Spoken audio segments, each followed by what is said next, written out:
te laisse la parole. Je te laisse la parole. Oui, Il n'y a pas de souci. Jérémy est intervenu en bref, sur l'Inde et sur d'autres destinations, puisque Chantier Travel ont plusieurs destinations.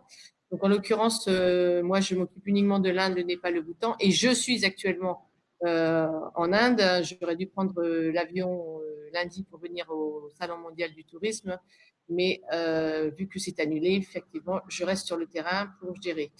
La situation en Inde devient un peu compliqué. Les Italiens ont été interdits de séjour depuis hier et la situation évolue de jour en jour. On vient de recevoir des dernières instructions par laquelle euh, le check-in dans les hôtels serait assujetti à un medical screening report.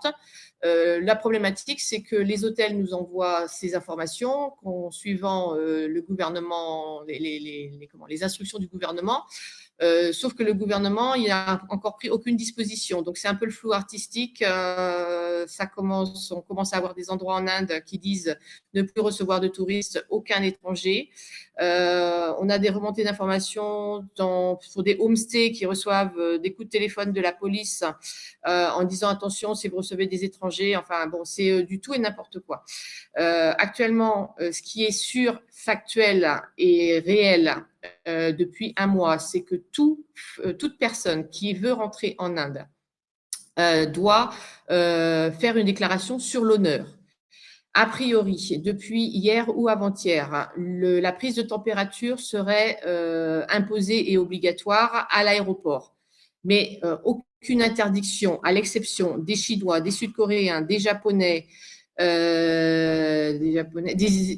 Italiens, est déjà active. On espère que les Français ne vont pas passer, ça ne va pas continuer à monter pour éviter justement les mêmes restrictions, mais on est obligé d'attendre puisque je vous dis l'évolution est très rapide. Il y a aussi eu le fait que il y avait 3 cas qui ont été guéris, donc il n'y a plus que 26 cas actifs en Inde. Et sur ces 26 cas actifs, il faut savoir qu'il y a 16 personnes qui ne sont autres qu'un groupe d'Italiens de touristes qui étaient dans le Rajasthan, leur chauffeur et leur guide accompagnateur, qui ont été mis en quarantaine et ils sont en quarantaine.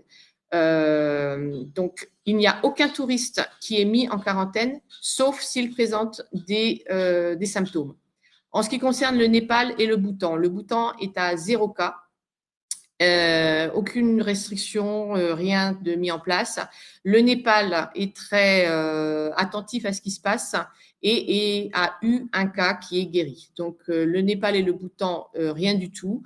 Et l'Inde, pour l'instant, 26 cas actifs en ce moment. Et donc on attend la situation. Je vous avoue que les Indiens ont tendance un peu à paniquer.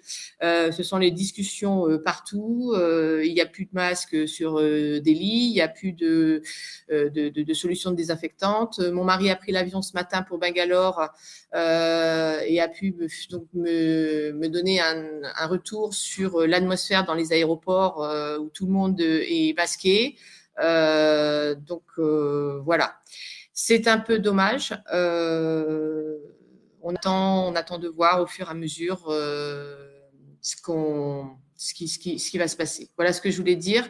Donc, si vous voulez avoir des renseignements très précis sur tout ce qui concerne l'Inde, le Népal, le Bhoutan, on est 24 heures sur 24 en attente et vous pouvez me contacter à Bibi Voyage que vous me trouverez sur la plateforme. Voilà.